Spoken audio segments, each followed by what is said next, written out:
Whoa, look what I found. Ooh, very good, Morgan.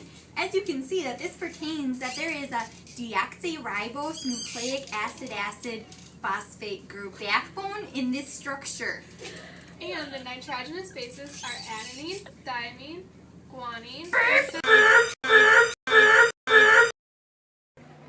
Good evening to all our viewers. I'm your newscaster, Amanda Richter, and today we have a special news report about the war and a new weapon. As we all know, the Battle of Fleur, which started on September 15th, has ended yesterday, September 22nd. During this battle, a new weapon, called the tank, made its debut on the battlefield. Before I continue with the news about the Battle of Fleur, we have a live newscast from one of my colleagues, Dylan, who is in France right this moment, ready to give us the inside scoop on the tank. Hello, Dylan. Hello. I am on location in France, where the tank was debuted to the world. This new machine was developed by Ernest Swinton and William Hankey. These two, with some help of Winston Churchill, created this crushing machine. Made in response to the creation of trench warfare, these automotive beams run on conveyor belt-like wheels and are able to move over rough terrains.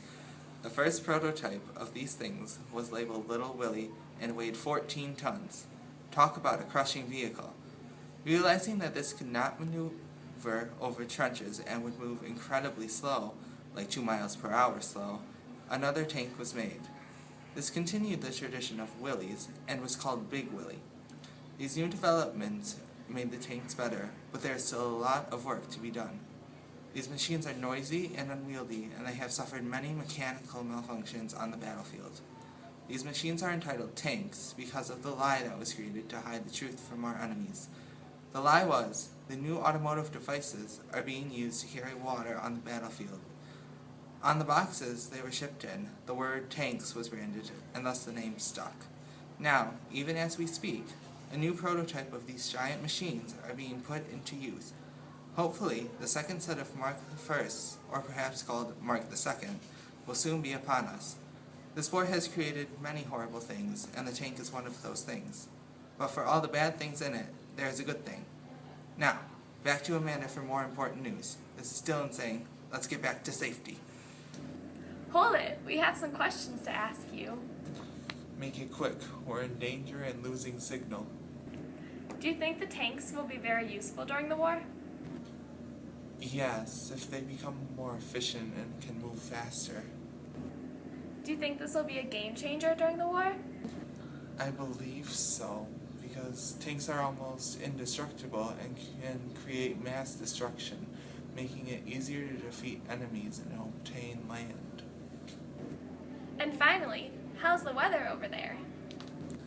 Great. There's a nice breeze which brings the bullets closer to my head, and the downpour of explosive devices complements the breeze quite nicely.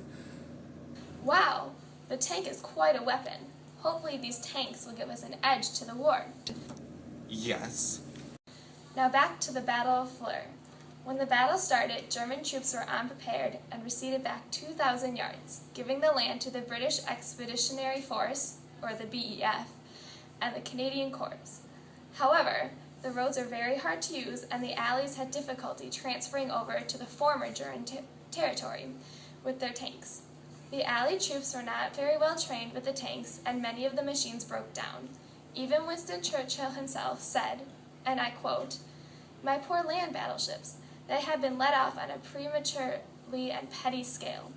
A second attack started on December 17th, but bad weather and a huge loss caused the troops to call off the battle.